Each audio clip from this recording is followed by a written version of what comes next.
jardunalditako azken aurreko jarduerari ekingo diogu orain, direla ahozko komunikazioak, bigarren saioa. Eta, antolakuntza izango dira, gitxi gora bera, islari bakoitzak 10 minutukiko ditu lan aurkezteko, eta 5 minutu izango ditugu gero galderak egiteko. Orduan, lehengoari ekingo diogu, Aritz Arrietak aurkeztuko du, bera Euskal Herriko Unibertsitateko Medikuntza eta Odontologia Fakultateko kidea da, eta aurkeztuko duen lanak izena dauka ariketa fisikoaren eragina egoitzetako 3. adineko pertsonengan, proba pilotua. Lan hau, beraz gain, Matia Institutu Gerontologikoko beste lankide batzuk eta Erizaintza Eskolako beste lankide batzuekin batera egin du.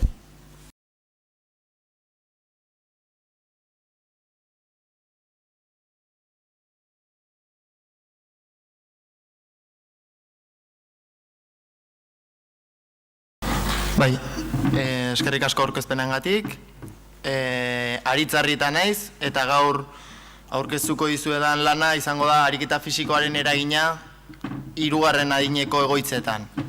Proba pilotu bat da, ni gaur egun doktoretza egiten nahi naiz, eta hasierako fase batean hau, eta aurkeztuko dizuedan zati hau da proba pilotu bat, hasierako lehenengo pausu hau. Sarrera gisa, esatea ariketa fisikoak eta jarduera fisikoa ikusi dela hainbat ikerketetan eraginkorra dela, eta tresna baliagarria dela zartzaroai edo zartze prozesuai aurre egiteko. Zertan oinarritzen gara hau esateko, alde batetik, bai oreka eta bai mugikortasuna hobetuz, erorketak ekiditea edo erorketak murriztea lortzen dugulako. Eta horren ondorioz, bai hospitalizazioa, bai instituzionalizazioa eta ondorioz hiltzeko arriskua baita ere murrizten dugula, ez? Horretarako ikusi duguna da, edo hainbat ikerketek egiaztatu dutena da, gaur egun gomendatzen dana da, plan eraginkorrena dela, lan aerobikoa, indarra eta oreka lantzea. Gaur egun evidentzia oso indartsua gaude, kalean edo etxeetan bizitzen garen ontzat plan eraginkorrena hau dela, baina bai 3. adineko egoitzetan eta bai eguneko zentrotan ez dago hain definituta ze programa izan liteken eraginkorrena, zein ariketa izango litzateken eraginkorrenak eta seguruenak baita ere. Javierrek aipatu ditun perfil horietan edo sailkatu ditzakegu baita ere hemen, ez? 3. adinekoak ezin ditugu denak sartu talde berdinean. Javierrek aipatu ditun 3 talde horietan, guk sartuko genitun menpekotasun nahiko moderatua edo daukaten pertsonak izango liake 3. adineko egoitzetan hartu ditugun pertsona hauek, ez? Orduan, behin eta berriz agertzen da azkeneko artikuluetan ikerketa gehiagoren beharra dagoela plan eraginkorrena zehazteko eta ariketa seguruenak zehazteko. Orduan, guk gure proba pilotu honen helburua izan da definitzea, ez? Ikustea programa zehatz batek izan duen, ariketa fisikoko programa zehatz batek izan duen eragina 3. adineko pertsonengan, ez? Eta 3. adineko egoitzetan. Parte hartu duten pertsonak izan dira Matia Fundaziokok, zehazki Birmingham zentrokoak izan dira, eta 12 pertsonekin egin dugu ikerketa hau. Eta izan da, lehen esan dizueda moduan, proba pilotu bat, 3 hilabetetako interbentzio bat izan da, nun balorazio batzuk egin ditugun hasieran, interbentzio hasieran, eta interbentzio amaieran. Eta egin zituzen 3 saio astean. Parte hartzaileak izan dira, irizpide hauek kontutan hartu ditugu, 70 urte baino gehiagokoak zian denak, bakarrik altxa eta ibiltzeko gaitasuna zuten baita ere, Bartel eskala eguneroko jarduerak egiteko gaitasuna neurtzen duen test bat da, eta 50 puntu baino gehiagokoak hartu genituen, aldagai fisikoa beraz kontutan hartu dugu, ikerketa egiteko, eta baita ere alderdi kognitiboa. MEK mini examen kognitibo testean, 20 puntutik gorakoak hartu ditugu bakarrik. Ja balorazioekin sartuta, egin duguna da alde batetik mugikortasuna aztertu dugu, azelerometroen bitartez, dia aparatu batzuk, hola gerrian jartzen ditugunak, hola argazkien ikusten dugun bezala, egun osoan zehar eramaten zituzen aparatu hauek, bakarrik lo egiteko eta dutxatzeko kentzen zituzten. Bestela, egun osoan jarrita mantendu zituzten astebete zehar. Baita ere, aldegai antropometrikoak hartu ditugu kontutan, bai interbentzio hasi aurretik eta ondoren, pisua eta altuera, gorputz masaren indizea aldatzen den edo ez ikusteko. Eta azkenik, baita ere, aldagai fisikoak neurtu ditugu. Senior fitness test bateria, test sorta, egoera funtzionala aztertzeko, eta baita ere, ibilera ohikoa, abiadura, eta ibilera azkarra baita ere aztertu dugu. Orduan, egin dugun interbentzioa dagokionez, ikus dezakegu argazki honetan, indarra landu dugula alde batetik, eta pixu hau izango litzateke 2 kilokoa. Baina bai ikusi dugula oso talde heterogeneoa dela, 3. adineko egoitzetan. Eta ezin diogula denei pixu berdina jarri.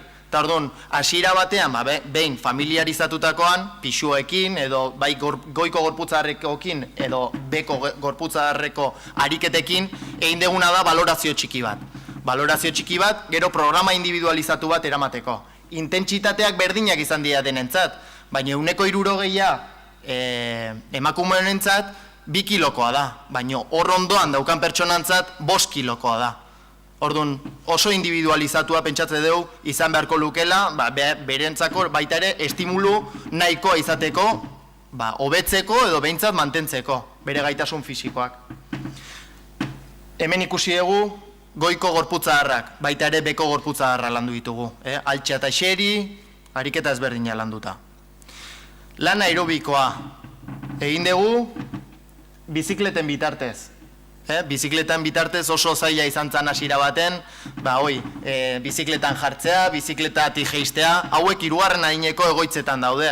Eta, bere menpekotasun fisikoak nahiko nabariak dira, eta zailtasun txikik euki genitun, baina, metodologia behin hartu ala, guain 5 minututatik hasi zian, eta guain 20 minutu egitera iritsi gea. Eta beti ere, bihozmaiztasuna kontrolatuta. Saioero. Baita ere oreka landu dugu, argazkian ikusi ezakezuen bezala, hanka baten gainen jarrita, bai baloia alde batetik bestera pasata, ariketa ezberdinak egin ditugu, eta hemen baita ere individualizatu egin dugu, orkatiletan pisua jarrita, eta bakoitzari programa individualizatu bat egiteko. Ja, parte hartzaileen ezaugarriei dagokienez, 86 urte da bataz bestekoa, baina esan deten bezala oso heterogeneoa zan taldea, genituen 70 urteko pertsona bat genuen, eta baita ere 102 urteko pertsona bat, orduan, tarte oso zabalak zian, eta bakoitzari baita ere estimuloa ezberdina zan, eman behar genion karga eta ezberdina zan. Ikusi genuen pausoak eguneko 900 inguru ziela, oso gutxi ematen dian gomendioekin alderatzen bali madegu. Jarduera fisiko arina eta ertaina, edo ertain kementsua ikusten dugu ez dela iristen 83 minutura, 83 minutu egunean, eta hau alderatzen bali madegu, osasunaren mundu erakundeak ematen duen gomendioekin, dala 150 minutu intentsitate moderatuan egiteko astean 150 minutu egiteko, ikusten dugu errealitatea oso ezberdina dela. Eta 182ak intentsitate moderatuan 15 minutu baino gutxiago egiten zitula, ez? Ja interbentzioan eragina ikusteko, ikusi dugu hainbat test burutu genitun, alde batetik altxa eta eseri testa, Ikus dezakegu aldaketa nabari bate ondala, ez da izan adierazgarria, pentsatzen dugulako lagina baita ere txikia zalako, baina ikusten dugu ja tendentzia bat hobetzera, naiz eta oso adina aurreratuan egon, 86 urteko bataz bestean. Beso flexioan baita ere aldaketak topatu ditugu. 6 minutu ibiltzeko testan aldaketa txikiak, baina baita ere pixka bat hobetu zuten, eta ohiko ibilera abiaduran baita ere 4 metro egiteko behar izan zuten denbora txikiagoa izan zen. Orduan, hobekuntzak fisikoki topatu ditugu 3 hilabetetan. Aldiz, gorputz masaren indizean, ikusi dugu berdintxoa izan zala, 3 hilabeteren ostean. 8 foot up and go dala oreka dinamikoa neurtzeko test bat, baita ere berdintxoa izan zala, eta ibilera azkarrean ere, naiz eta denbora gutxiago behar izan, aldaketa etzela oso nabari izan, ez? Beraz, parametro hauetan ez dugu ezberdintasunik topatu. Ondorio bezala, esatea, 3. aineko egoitzetan ez diela nahiko mugitzen, hoi errealitate bat da, ikusi dugu argi eta garbi, eta oso urrun daudela ematen dien gomendiotatik. Badakigu baita ere azkeneko publikazioetan aipatzen direla gomendio espezifikoak eman beharko liratekela, ez 150 minutu baizik eta pixka bat bajuago, errealitatea oso ezberdina dalako, eta behiena gaitasun fisikoa beraiena oso ezberdina dalako, etxean bizitzen direnekin alderatuz gero. Baina, 150 minutuko horiek oraindik ere oso urrun gelditzen diala. Baina, ikusi duguna da, bai indarra, bai oreka eta bai lan aerobikoa lantzen duen plan bat, interbentzio bat, eraginkorra izan daitekela 3. aineko zentrotan jartzeko, ez? Gaur egun, oso gutxi dira zentroak olako planak egiten dituztenak, eta gehien bat egiten diana da oso intentsitate bajuko ariketak, mugikortasun ariketak egiten dira, baina ikusi dugu olako interbentzio bat eginda, oraindik ere bereiek fisikoki hobetzeko aukera daukatela, ez? Naiz eta gaur egun azkeneko gomendioak diren, behin interbentzioa sartuta, baita ere eman beharko liratekela, gomendioak beraiek gehiago mugitzeko, bai gehiago ibiltzeko, naiz eta errekurtsoak hori zailtasunak euki errekurtsoai dagokienez. Honekin ja maitutzat ematen dut, eta mi esker zuen arretagatik, eta galdera bali maituzue, gustora erantzungo dizkizuet.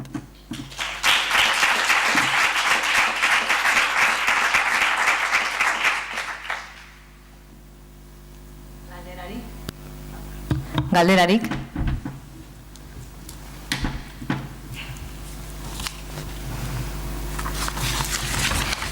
Nik badaukat galdera bat aritz.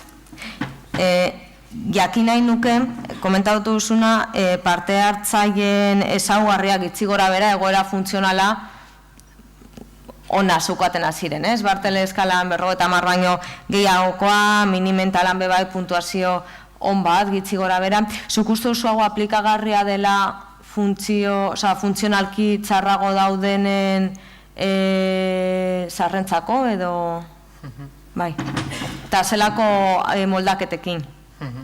Bai, nik uste interbentzioa baita ere ezberdina izan bardula, guztiz ezberdina dela etxean bizi diren pertsonekin egin dezakegun ariketa motak, baita ere ezberdina izan da ezaugarri hauek dituzten pertsonekin, eta baita ere ezberdina izango da, zuk aipatzen dituzun, fisikoki edo kognitiboki okerrago dauden pertsonekin, baina baita ere gure aldetik egin behar duguna da, nire ustez, bi alde horiek uztartu pixka bat, ez? Gaur eguneko zentrotan eta 3. adineko zentrotan ez dugu bultzatzen nire ustez nahikoa, behaiek ariketa fisikoa egitera edo bai jarduera fisikoa egitera, ez? Behaiek ibiltzea, behaiek eta intentsitate moderatuan gaur egun ez da ezer egiten. Eta ikusten dugu, azelerometroen bitartez ikertu dugu. Bai dala da, egia dana da, oso lagin txikia dala eta ezaugarri jakin batzuekin, baino ondorioa garbia dela nik uste, eta interbentzio honekin egiaztatu eguna da, intentsitate moderatu hori sartu egin behar degula, ez? Eskerrik asko. Bai.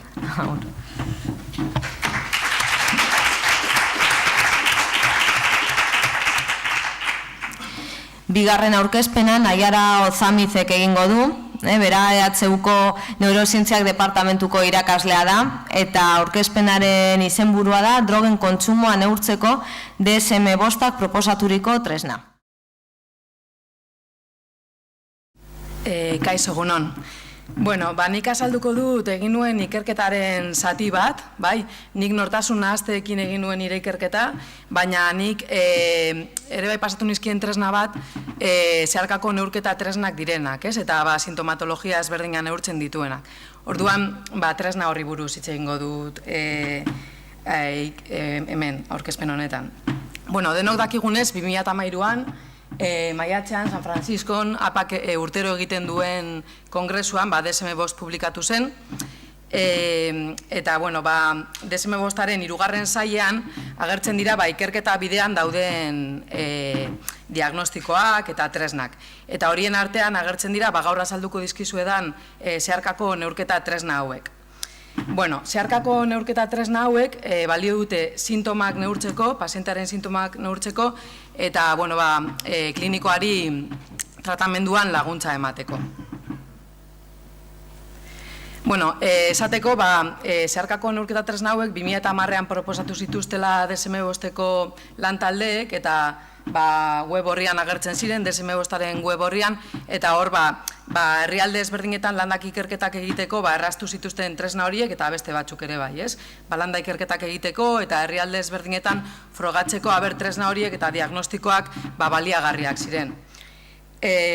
Orduan, guk zeharkako neurketa tresna hauek, eta horien artean ere sustantzien erabilera neurtzen zituzten, beste sintoma batzuen artean, Euskal Herriko lagin batean pasatu genituen, ez? Orduan, Euskal Herria elebiduna izatean, eta Euskara jende askorentzako ama hizkuntza izatean, eta Euskaldu berrientzako ere hizkuntza gogokoena izateagatik, uste genuen itzuli bar zirela, ez? Eta, bueno, guk itzuli genituen, eta lagin Euskaldun batean pasatu genuen tresna hau. Orduan, gure helburuak izan ziren, tresna hauek Euskarara itzultzea alde batetik, frogatzea ea ulergarriak ziren pazienteengan eta ebaluatzaileengan ere eta tresna hauen baliozkotasuna neurtzea. Orduan lan honetan, batez ere, sustantzien kontsumoari buruzko emaitzak aurkeztuko ditut. Bueno, orduan, erabili genuen metodologia izan zen, 32 paziente hartu genituen Euskal Herriko zentru ezberdinetatik, eta, bueno, hor agertzen diren zentruak, Basurton, gero ere Donostin eta Irunen dauden bitarte drogomenpekotasun zentruetan, Gernika eta Bermeoko osasun mental zentroetan, eta gero Bilbon eta Santurtzin dauden AMSA zentruetan ere hartu genituen, Euskaldunak izan behar zutelako, nortasun nahazta izan behar zutelako, eta gero ikerketan parte hartu nahi izan zituztelako, jo behar izan genuen zentru ezberdinetara, ez? Eta, bueno, erabili genuen metodologia izan zen test-retest, eta hilabete bateko tartea utzi genuen bi testen artean. Gero, bestalde, itzultzeko euskara tresnak, back translation metodologia erabili genuen, eta hori da, pertsona batek ingelesetik euskarara itzuli zituen tresnak, gero, beste bigarren pertsona batek euskaratik ingelesera itzuli zituen, eta gero, hirugarren pertsona batek, jatorriz ingelese zeudenak, berriro ingelesera itzuli zirenekin konparatu zituen, esan nahia ea berdina zen konprobatzeko. Eta, bueno, hemen ikusi ditzakezue zeharkako neurketa tresna hauek kalkulatzen zituen sintoma ezberdinak, eta, bueno, horien artean, sustantzien erabilera ere bai, baina, bueno, beste hainbat sintoma garrantzitsu ere bai, ez? Depresioa, amorrua, antzietatea, eta, bueno, hor ikusten dituzuen guztiak. Bueno, hemen dituzue zeharkako neurketa tresna hauek, euskaratuta, ikusi ezazuen, hasiera batean sintoma guztiei buruz hitz egiten du, orokorrean, eta gero ja, konkretuago, beste sintoma batzuei buruz, sustantzien erabilerari buruz, alde batetik, hor ikusten da nola sustantzia ezberdinei buruz galdetzen duen, eta gero, beste sintoma batzuei buruz ere bai galdetzen du, amorruari buruz, eta antsietateari buruz, eta beste hainbat, hemen batzuk bakarrik ipini ditut. Eta, amaitzeko, emaitzak laburki azalduko ditut, datu soziodemografikoak hauek izan ziren, ikusteko, zelako taldearekin egin nuen lan. Eta, sustantzien erabilerari dagokionez, ikusi genuen, nola gure laginean, pertsona gehienengan, mantendu egin zen, eta jeitsi, ez? Igo oso pertsona gutxirengan gertatu zen. Eta, gero, hemen ere ikusi ditzakezue, beste sintometan, zein aldaketa egon ziren, ez? Gehienetan jeitsi egin ziren sintomak, ez? Depresioan, antsietatean. Eta, ondorioak ateratzeko, ikusi genuen kontsumoaren berakadaren arrazoia, beste sintoma batzuen berakadaren arrazoia bezala, izan daitekeela, paziente gehienak tratamenduan zaudela, ez? Batzuk farmakologikoan, beste batzuk psikoterapeutikoan, eta besteak bi tratamenduak aldi berean zauden jasotzen. Eta, gero ere bai konprobatu genuen, tresna hauek zirela baliagarriak eta ulergarriak, bai paziententzako eta bai ebaluatzaileentzako ere bai, gero ebaluatzeko simpleak zirela, eta batez ere, ere bai aldaketak hauteman ditzakela, ez? Aurretik, tratamendu aurretik eta tratamendu eta gero pazienteak izan ditzaken aldaketak hauteman ditzakela. Gainera, gertatzen zen ere bai, pazienteak berak, erantzuterakoan galdera hauek, bere burua ere bai, autoebaluatu egiten zuela, ez? Eta, zeuden paziente batzuk esaten zutela, konturatzen naiz, hilabete honetan, aldaketa bat egon dela nigan, ez? Eta, beraien sintomak ere bai autoebaluatzen zituzten, ez bakarrik guk. Eta, amaitzeko esatea, zeharkako neurketa tresna hauek geratu direla DSM-5-aren 3. sailean, eta sail horretan daudela oraindik ikertu beharreko diagnostikoak, eta, tresna hauek ere bai hor geratu dira, agian DSM-6an beste nahazte batzuekin batera, erabiliko direla, ez? Adibidez, nortasuna azten proposamena ere bai, 3. sail horretan geratu da, ez? Badelako diagnostikatzeko modu konplexuago bat. Eta, drogen kontsumari dagokionez, azkenengo 3 galderak, modu laburgagoan galdetzen du guk egin genuen ikerketan baino. Eta, eskerrik asko zunarretagatik eta laburki saiatu naiz azaltzen, tresna hauek zertan datzen.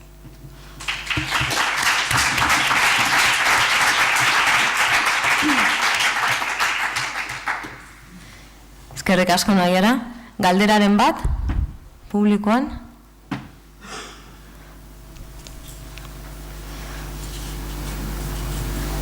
Nik baukat bat. Badaude, gudot esan ez dakit, beste tresna asko dauden, beste tresna psikometriko asko dauden euskaratuta edo hauden bakarra, edo apur bat ze kontestutan egin duzun itzulpena eta euskaratzeko ideia eta zein izan da, Albados kusu azaldu? Bai, nik uste dut garrantzitsua dela, euskarara tresnak itzultzea, gero eta gehiago daude, baina nik uste dut daudela tresna asko oraindik ez direla euskaratu, eta oraintxe bertan ez dakit, zenbat dauden euskaratu, baina nik uste dut bai dela garrantzitsua, batez ere pazientearentzat euskara bada bere hizkuntzari gogokoena hitz egiteko, bai euskaldun zaharra edo bai euskaldun berria izan da, eta komunikazioan hizkuntza hain garrantzitsua dela kontutan hartuta, gero eta errestasun gehiago izan pazientearengana heltzeko, bai hitzaren bitartez eta bai tresnen bitartez ere, beraiek laguntzeko errestasun gehiago izango ditugu, ez? Eta, bueno, tratamendurako eta diagnostikorako ere bai, hizkuntzak ere bai lagundu dezake, ez? Hori da nik uste dudana. Batez ere hori bada pazienteak erabili nahi duen hizkuntza, noski. Eskerrik asko. Eskizofrenia desagertu da edo agertu da edo bazegoen garai batean DSM-etan gero desagertu zen bapatean eta bipolar ekin izuzen eskizofrenia garrean eta orain ez dakit nola dagoen egoera. Bai, DSM-bostean eskizofrenia agertzen da, bai. Nik uste dut baietz, bai, justo nik gehiago nortasun azten inguruan egin dut lan, baina bai, eskizofrenia nidakidanez, bai, jarraitu du DSM ezberdinetan agertzen. Bai, eskizofrenia ez da inoiz kendu. Nik uste dut igual egon direla zalantza gehiago nahasmendu eskizoafektiboarekin, ez? Dagoela nahasmendu bipolarraren eta eskizofreniaren artean, eta inoiz ere ez da desagertu, baina egia da... Desagertu zela eta momentu batean politikoki etzela zuzena aipatzea eskizofrenia, eskizo esan duela zakiteta eta bat, eta baztertu zela etiketa hori, gero berriro agertu omen da, baina ez dakit argitaratu diren eskuliburuetan, bai europearrean eta bai DSM-ean, printzipioz guztietan egon da, egia da, izenak estigma handia daukala, baina kendu ez da inoiz kendu, ofizialki zikeran.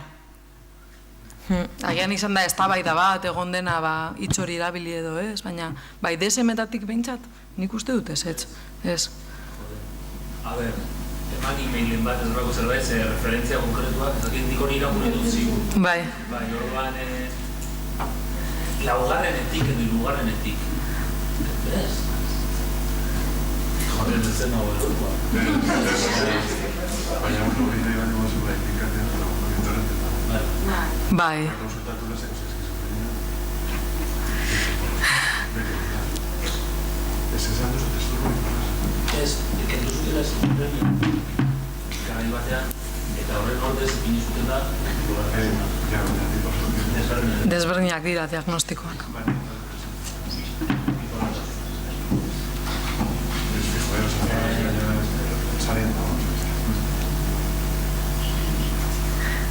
DSM-bostean ustut eskizofreniaren subtipo bat kendu dutela, baina eskizofreniaren gehienak mantentzen dira, Eta eskizofrenia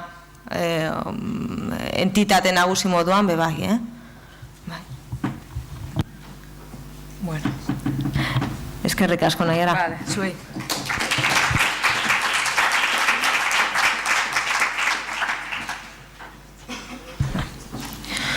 Urrengo aurkezpena Itziar Fragok egingo du. Bueno, gure oso zuke egingo da. Txanda zikera Itziar Fragona da.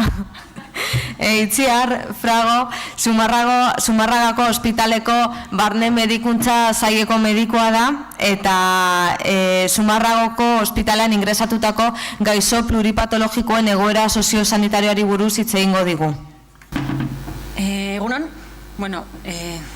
horri buruz hitz egingo dut, iaz gure ospitalan ingresatutako gaixo pluripatologikoen egoera soziosanitarioari buruz. Orduan, badakizuenez, gaixo pluripatologikoak bi gaixotasun kroniko edo gehiago dituztenak dira, baina ez dute edozein kategoria balio, dira konkretu batzuk, ez du balio hipertentsioa edo diabetesa edo behintzatez erabiltzen dugun erizpideetan. Gaixo hauetan ez da bakarrik kontutan hartu behar beraien gaixotasunak, baizik eta baita beraien balorazio integrala, hau da. Egoera funtzionala, soziala eta kognitiboa, arreta integralon bat eskaini ahal izateko. Sarritan beharrezkoa izanik gizarte langilearekin batera lan egitea. Orduan, gure helburua da iaz Zumarragako ospitalean gaixo pluripatologiko hauen balorazio integrala aztertzeka eta bereziki egoera soziosanitarioa. Orduan, Goierri Urola Garaiko erakunde sanitario integratuan erabiltzen diren irizpideak oierorenak dira, gero azalduko ditudanak, gaixo pluripatologikoak identifikatzeko. Paziente guztiak ez daude identifikatuak. pilo bat dira, eta batzuk ja primariatik dato sailkatuak, beste batzuk aurreko ingreso batzuetan guk lan identifikatu ditugu, baina askoz gehiago dira hitz egingo ditudanak baino. Orduan, iaz, martzotik azarora arte gure ospitalan, barne medikuntzako zerbitzuan holan dagoeneko klasifikatuta zeuden 308 pazienteetan, aztertu egin dugu pixkat beraien balorazio integrala. Uste dugu hau garrantzitsua dela egitea gaixo pluripatologikoetan eta adinekoetan. Hau da, ez bakarrik kontutan hartzea zeintzuk diren haien aurrekari pertsonalak eta beraien medikazioak, baizik eta olako gauzak informazio asko ematen digu gerorako plan bat ezarri ahal izateko, altan kontutan hartzeko. Orduan, ospitale loturako erizainak, hau da, egiten duen balorazioa. Egoera funtzionala baloratzeko, ja lehen aipatu den Bartel eskalaren bidez, egoera soziala ikusteko, instituzionalizatuta dauden, eta bestei Gijon eskala bidez, eta egoera kognitiboa baloratzeko Pfeiffer galdeketa bidez. Denak dira, gauza hauek baloratzeko badaude beste galdeketa eta eskala batzuk hauek dira nahiko simpleak. Aipatu ditudan oieroren irizpideak, gaixo pluripatologikoak klasifikatzeko. Esan dudan bezala, ez du balio bakarrik hipertentzioa eta diabetesa, baizik eta dira kategoria kompleju hau, nolabait, larriagoak edo organizitate gehiago daukatenak. 8 kategoria dira eta horietatik 2 bete behar dituzte gaixo hauek. Orduan, kategoria hauek, hor dago euskeratuta, holan laburki, A izango litzateke bihotzeko arazoak, edo bihotz gutxi egitasuna edo gaixotasun iskemikoa, B, baskulitis gaixotasun autoimmuneak edo giltzurrun gaixotasun kronikoa, C, arnaz aparatukoak, D, liseria aparatukoak, estetako gaixotasun inflamatorio kronikoa edo hepatopatiak, E, neurologikoak, gaixotasun zerebrobaskularra, edo galera motorra eragiten dituzten gaixotasunak, baina zeintzuetan limitazio bat sortzen duena eta Bartela 60 baino gutxiagokoa dena, edo narriadura kognitiboak. F izango litzateke arteriopatia periferikoa edo diabetesa, baina erretinopatia edo neuropatia sortzen duena. G izango litzateke anemia edo neoplasiak, baina zeinetan ez den sendatzeko tratamendurik egingo, eta H gaixotasun osteoartikularrak limitazio bat sortzen dutenak. Orduan, holako 2 kategoria zituzten pazientei deitzen zaie pluripatologikoak, eta guzti holan ja sailkatuta zeudenei balorazio integrala egin genuen. Alde batetik egoera funtzionala, Bartel eskalaren bidez, hor daukazue, ez dut azalduko uste dut denok ezagutzen dozuela eskala hau, 10 iten baloratzen ditu, eguneroko oinarrizko ekintzetarako, eta balorazioa, 100 puntu dituztenak dia paziente independienteak, ez dute inolako menpekotasunik, gauza guztiak egiteko gai dia, eta erabateko menpekotasuna izango litzateke 20 puntutik behera, eta gero badaude gradu ezberdinak.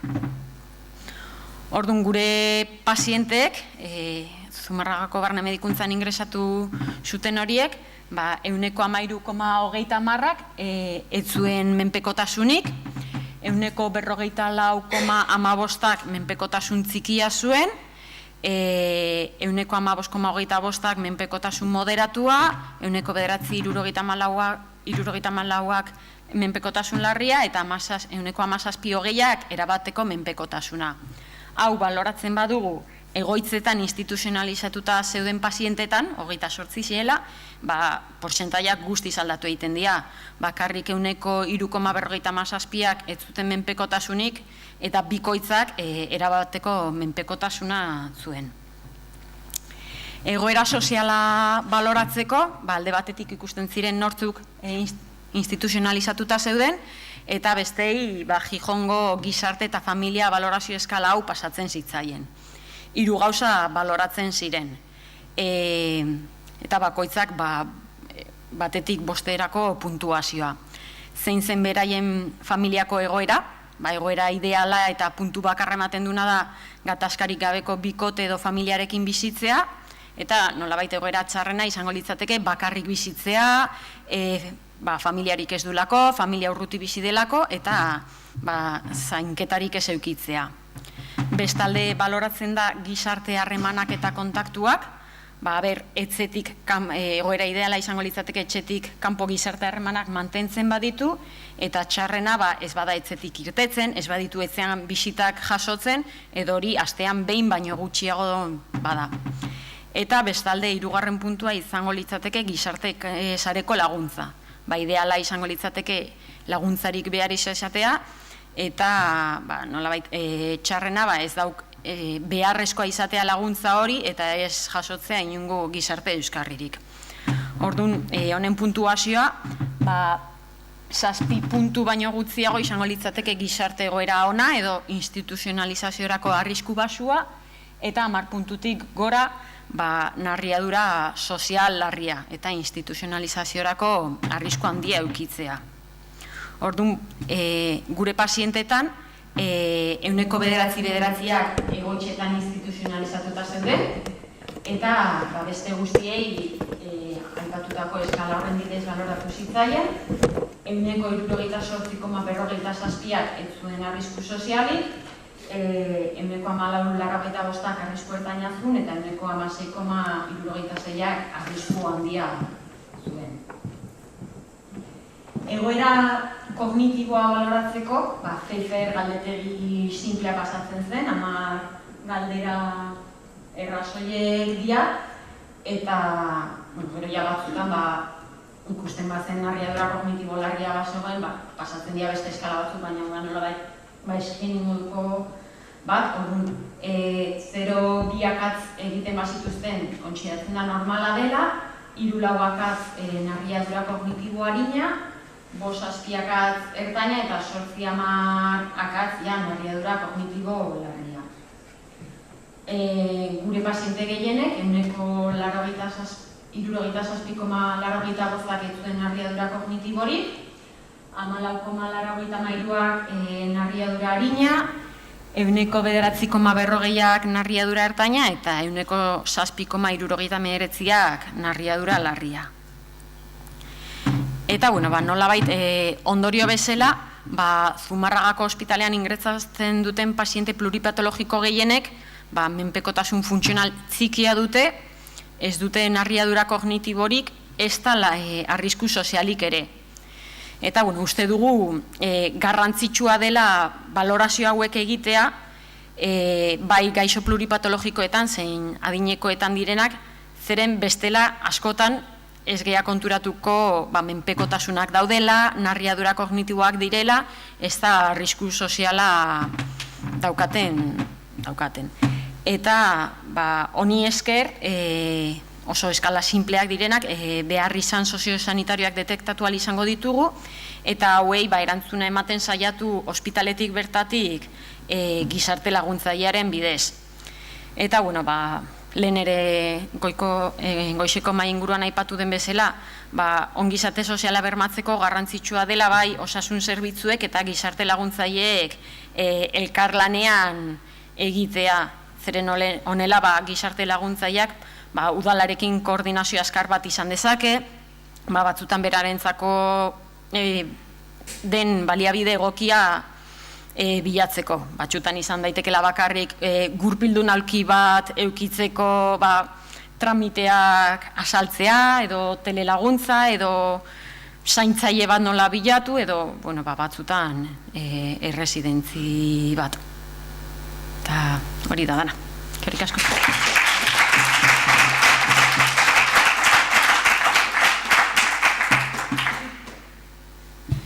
Eskerrik asko Itziar. Galderaren bat edo ketaren bat. Publikoen. Orduan egingo dizut. Datuak irakurri ditudanean, liburuan atentzioa deitu dizenik, buruan daukan ideia, ez? Da, ustot adineko pertsonen lagin bat zela, ez? Laro, geita izan daiteke bataz bestekoa. Nik beti harremantzen dut menpekotasuna edo egoera funtzional kaskarra narriadura kognitiboarekin, ez? Eta ikusi dut zuen laginean narriadura kognitiboa oso gutxik zeukatela, ez? Eta zehozelako menpekotasun gradu bat, 187, ze bakarrik 13ak ez zeukan inolako menpekotasunik. Ze beste faktore ikusi dituzu, holan apur bat, ze impresio ukizu? Menpekotasuna asko izan daiteke protesiak dituztelako, ibiltzeko zailtasuna, askotan narriadura kognitiboa eragiten du, baina beste askotan narriadura kognitiboa daukatenak hasiera baten gaidia nahiko independienteak dira oinarrizko ekintzetarako, beste batzutarako ez, baina oinarrizkoak direnentzat edo barteleskalak baloratzen dituenarako bai, eta hori beste askok agian burutik ondo daude, baina amputatuak daude edo faktore asko dira, eta askotan gauza hauek hori, ez badituzu galdetzen, etzea konturatzen. Ingresatzen du pneumonia bategatik, eta askotan ingresoiek bat ja egon bada nolabait asko laguntzen du honek batzutan alta eguna erabakitzeko edo ikusteko etxean dagoen egoera edo gai izango den medikazioa ondo hartzeko uste dugu oso garrantzitsua dela gauza hauek kontutan hartzea. Eskerrik asko.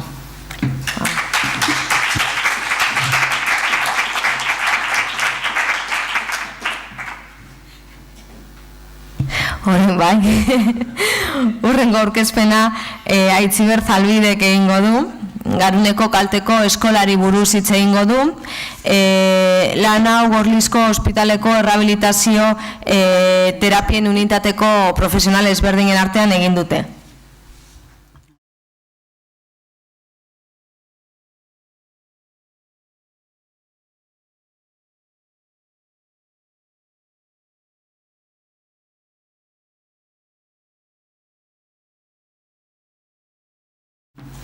Aitziber naiz, Gorlizko ospitaletik nator, eta atzo garazik azaldu digunez, Gorlizko ospitalea erdi luzeko egonaldiko ospital bat da. Hau zer esan nahi du, bataz beste pazienteak hilabete bat pasatzen dira bertan gutxienez. Gorlizko ospitalean paziente gehienek garuneko kalteak dituzte. Garuneko kalteak hainbat ondorioak ditu. Haien artean mugitzeko, hitz egiteko edo irensteko arazoak sortzen die pazientei. Arazo horiek direla eta gaur egun esan dezakegu menpekotasuneko lehenengo sorburua garuneko kaltea da. Hain zuzen ere, egun batetik bestera pazienteek lan egitetik ohetik altxatzeko gai ez izatera pasatzen dira. Eta horrek ezin egona itzela sortzen die pazientei. Horrezegatik konturatu ginen, egunean zehar, ailegatzen diren momentutik pazientek oso urduri daude, eta ez dakite oso ondo zelan kudeatzea haien gaixotasuna. Orduan, gu hainbat bider azaltzen genien bai pazientei, bai haien zenidei, zer den garuneko kalteak eta ze ondoriak dituen. Eta nola aurre egitea arazo horiei. Hau guztia dela eta erabaki genuen eskola sortzea, informazio hori, ematen genuen informazio guzti hori batzeko eta alik eta ondoen emateko. Orduan, langile guztien artean informazio guztien hori importanteena edo adostu genuen eta hasi ginen eskolarekin, ja 2011an. Eskola da zuzenduta garuneko kaltetuen unitatean dauden gaixo eta zenidei. Dira 2 saioa, ordu bateko bakoitza, eta lehenengo saioan teorikoagoa da, eta bigarrena praktikoagoa. Lehenengo saioa parte hartzen dute mediko errehabilitatzaile batek, erizain batek eta gizarte langileak. Horretan, medikuak azaltzen die pazientei eta familiarrei zer den iktusak, zer den garuneko kalteak, ze ondoriak dituen eta zeintzuk diren arrisko faktorean. Berriro ez jasotzeko garuneko kalteak edo iktuz bat. Erizaina azaltzen ditu garuneko kaltetuen unitatearen funtzionamendua, zeintzuk dira ordutegia, jatorduak, aisialdiko gela nola funtzionatzen den, errehabilitazioko orduak, eta gero bai ematen die jarraibideak nola ekiditzeko adibidez ultzerak edo, oinarrizko zaintzak nola egin, detektatzeko posiblea dela ulzera edo eskara bat agertzea azalean.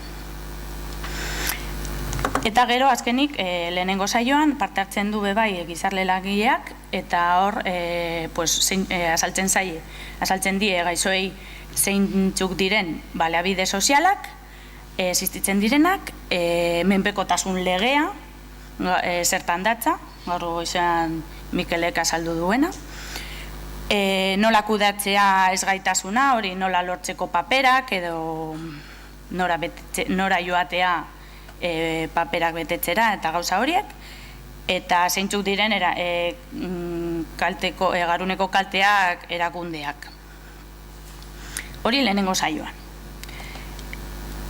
Eta bigarren saioa praktikoagoa egiten dugu, hor parte hartzen du fisioterapeuta, okupazioterapeuta eta logopeda, eta erabiltzen dugu bideoak eta zuzenean praktikatuz pazienteekin, eta hor fisioa erakusten die pazientei eta zenidei mugitzen nola lagundu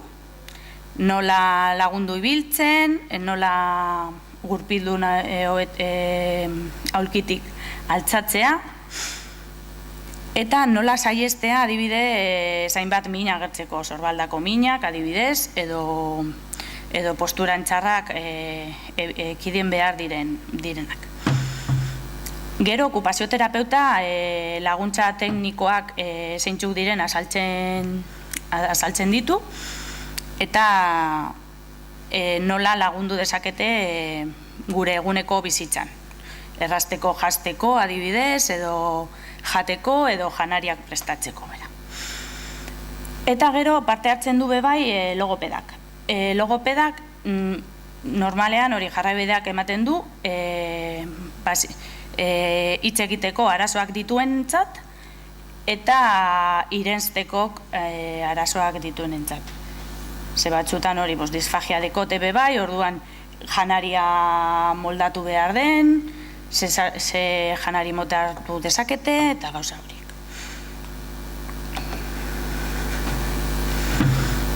Bigarren saioan, bukatutakoan, ematen da gogo betetze inkesta bat. Eta pasaren urtean, parte hartu zuten egin ziren 40 saioak, eta parte hartu zuten 525 pertsonak paziente eta zeniden artean. Gorlizen bataz beste urtero ingresatzen dira 350 pazienteak edo. Garuneko kalteekin, Eta haien balorazioa izan zen 5-tik 455. Eta ze ondoriak atera dezakegu azken 5 urte hauetan? Esan dezakegu garuneko kalteko eskola lagundu izan zaie pazientei eta haien zenidei, haien gaixotasuna eta horrek sortu duen menpekotasuna ulertzen. Eta horri esker konturatu gara bere tratamenduan gehiago konprometitzen direla eta haien autoestimua indartu dela. Ze konturatu gara hori gauzak ezagutzen gehiago ulertzen dutela hobeto eta ematen die puntu hori saiatzeko gauzak hobetzen egiten. Eskerrik asko.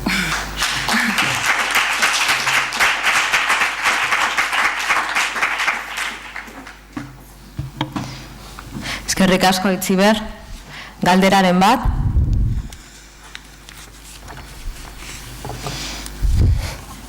Bueno, ordan nirea. Jakin nahi nuen, gaixo hauen jarraipena zuek egiten duzuen,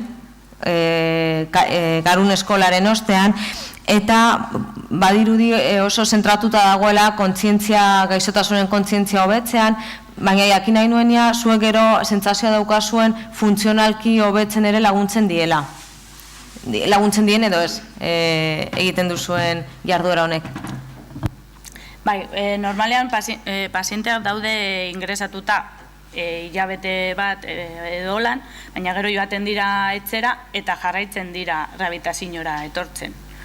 Orduan, momentu horretan, hori okupazioterapeutak eman diren jarraibideak eta etxean kontuan hartzen dute. Normalean hori ospitalean auxiliarrak jazten diete da gauza horiek.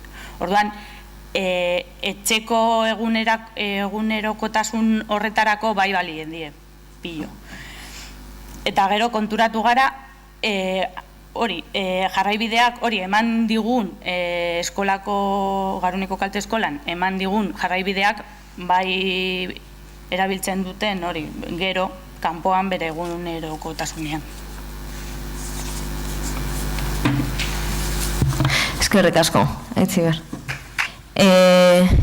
Virginia Guillenek emango digu egingo du azken komunikazioa.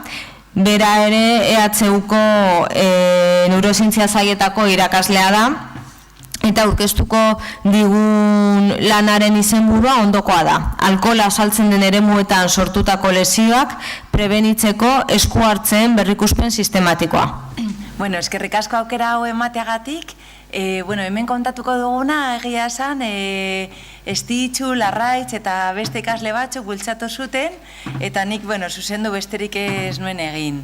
Gure helburua zein zen, astatzea zenolako teknikak daude alkoholaren kontsumoa prebenitzeko.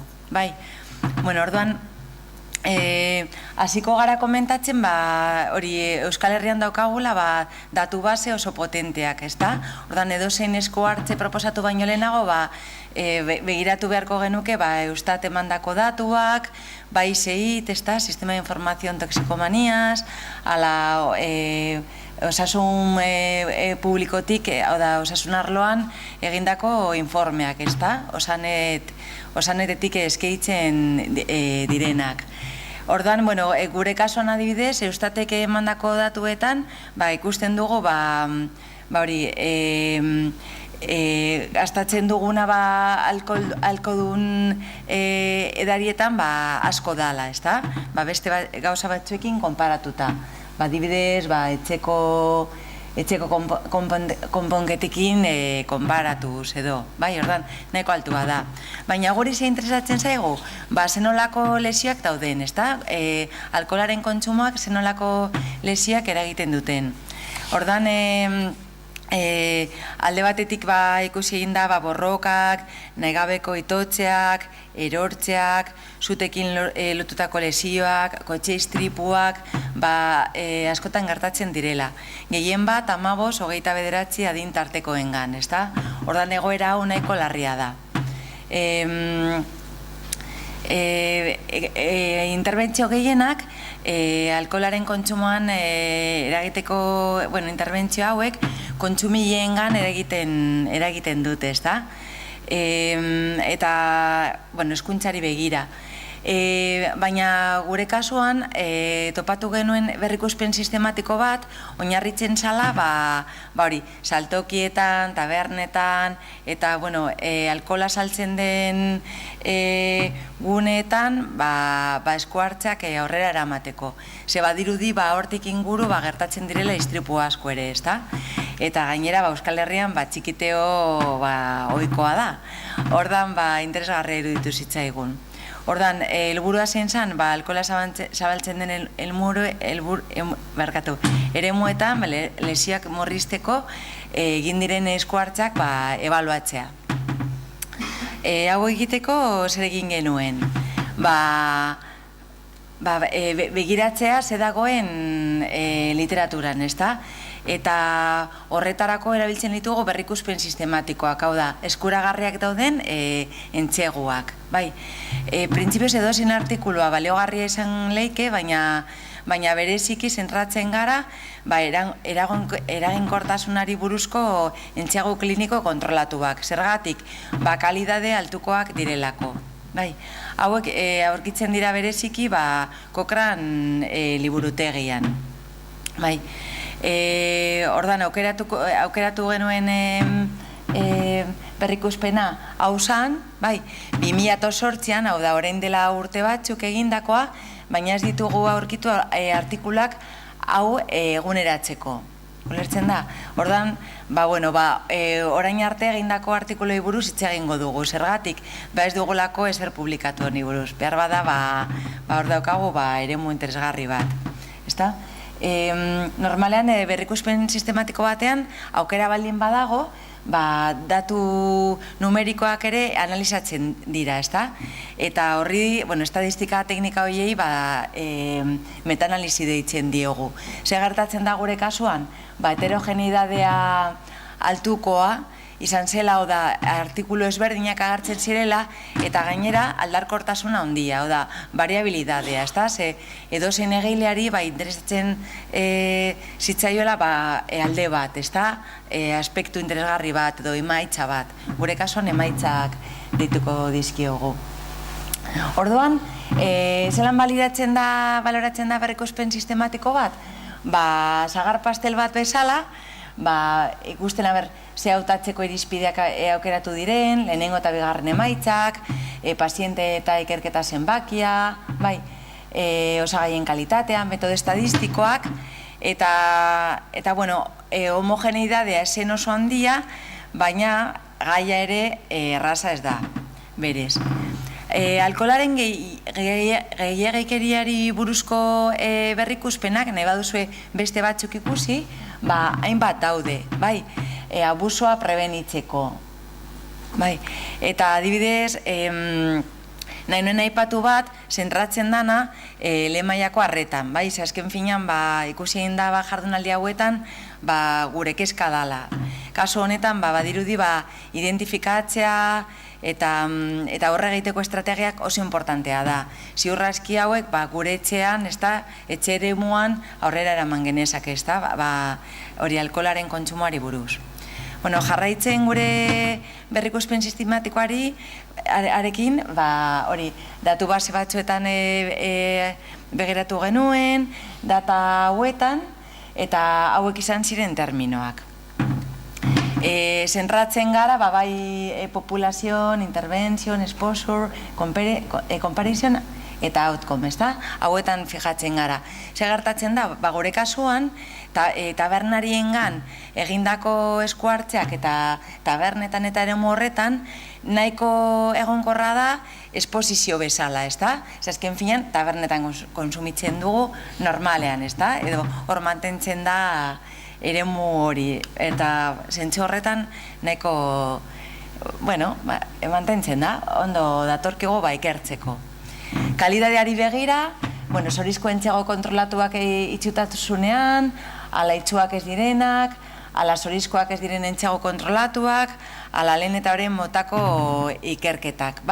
Hauek aukeratu ziren, bereziki nahiago ditugu hauek, baina batzuetan ez dira itxuak edo ez dira zorizkoak, baina lan eta guztiak hartzen genituzten.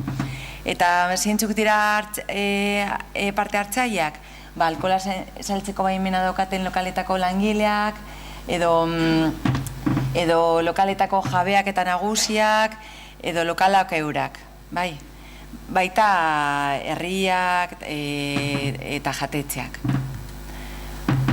Zeintzuk ziren esku hartze motak? Bi motakoak. batzuk zuzenduta kontsumo arduratsua eta alkoholari lotutako arriskuen murrizpenari, eta hauek ziren saltzaileak prestatzea, osasuna sustatzea, alkohola saltzeko guneak, prestatzea pitin bat, ala alkoholaren eraginpean gidatzea prebenitzeko zerbitzua.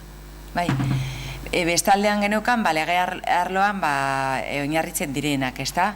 Saltzaileen erantzukizuna, ala irekitzeko ordutegiari buruz hitz egiten. Talde kontrolean, ez ziren baldintza hauek jarraituz, nahiko heterogeneoa zelako. Heriotza egin zuten lesioak eta bestelako lesioak interesatzen zaizkigun bereziki, ala jokaereren aldaketa, oda tabernariengan, eta ezagutza aldatzea. Lehenengo multzoan, saltzaileak 2 ordutatik 2 egunetara entrenatuta izan ziren, eta ikusten zen haien jokaera aldatu egin zen ala ez. Adibidez, alkoholaren saltzeari buruzko legeak, ala intoxikaren lehen zeinuak ezagutzen zituzten, janedana eskaintzen duten bezeroei, janedana alternatiboa, ala sasiedan dauden bezeroak berrea zelan tratatzen duten, eskaintzen alkoholik gabeko edariak. Bigarren multzoan, esanguratsuak izan ziren analiziak demostratzeko etxera eramateko doako zerbitzua eraginkorra dela. 3. multzoan geneukan edarietako 2 kristal motako erabilera, eta badirudi onurak dakartela zentzu honetan, ez da? Nahiago dugula plastikozkoak edo erraz apurtzen ez direnak, prebenitzeko lesioak. Multzo honetan ere, aurkitu genituen beste interbentzio batzuk, aurrera eramaten zirenak lesioak edo delituak prebenitzeko, eta badirudi eraginkorrak izan zirela. Bukatzeko, eskuhartze politiko, alkohola saltzen den inguru horretan, ere eskuhartze batzuk eramaten ziren aurreran, eta edaleen tabernatik tabernara mugiaraztea, eta alkohol kontsumo jaistea egiten zuten. Orduan, ondorio bezala, esan genezake, berrikuspen hau ikusita, azken finan gure emaitzak nahiko zehaztuta daude, baina honen arabera, esan genezake, ez egola efektuaren estimazio fidagarririk, hau gertatzen zaizkigo gehienetan.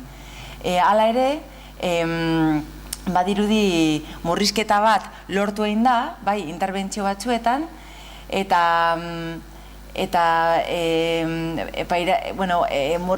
bai dalagola murrizte bat, lesio batzuetan, esan ditugunak.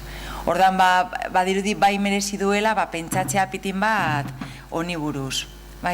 Igual ez da hainbeste alkoholaren kontsumoa murriztea, baizik eta pentsatzea zelan aldatu genezake kontsumitzeko erak eta kontsumitzeko erabiltzen dugun eremuak, ezta? Nire adibidez, buratzen zait, pentsatzea tabernaz taberna mugitzen bagara, ala murriztuko bagenu alkohol kopurua, ez da fitxak emoten, edo tabakoa farmazietan saltzen, ala eserlekoa eskaintzen, ez da bezeroei musika bajoagoa jartzen, jende gutxiago egonez, hau diskoteketan ez da suertatzen, happy hours eteten, ez da 2 ordutik 2 ordutara, ez da, eta horre atxeden aldi bat, osasunerako promozioak, ez da, gautxori autobusak eskaintzen, publizitatea ez alkoholdun edarietan, adibidez, behitu zegoxoak esan litzateke horrelako edariak alkoholdunak direnak, eta zelan ez, aisialdirako alternatibak, ezta, atxoetxeak, gazteetxeak, eta tabernak ez diren alternatibak. Eskerrik asko.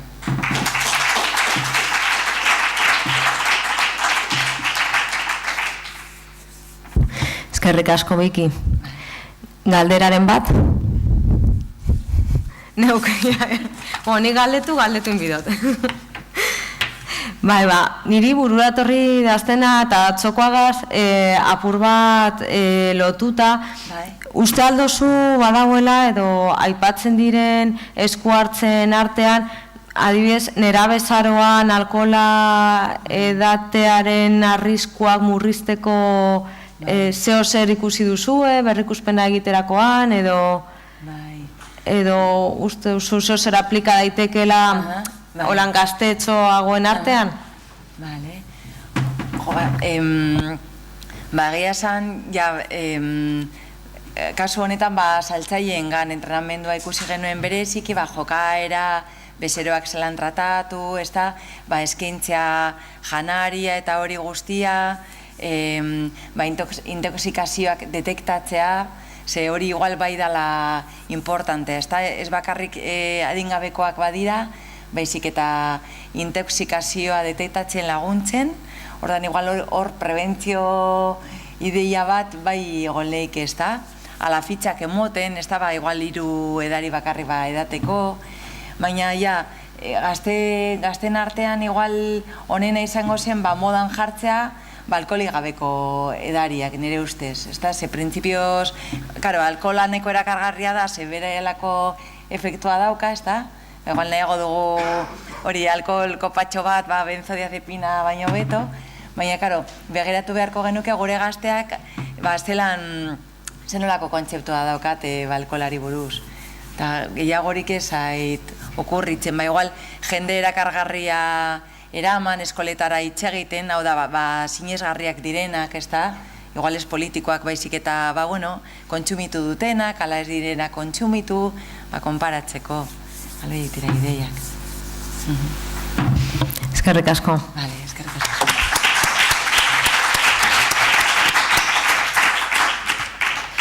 Hauek izan dira sesio honetako komunikazioak.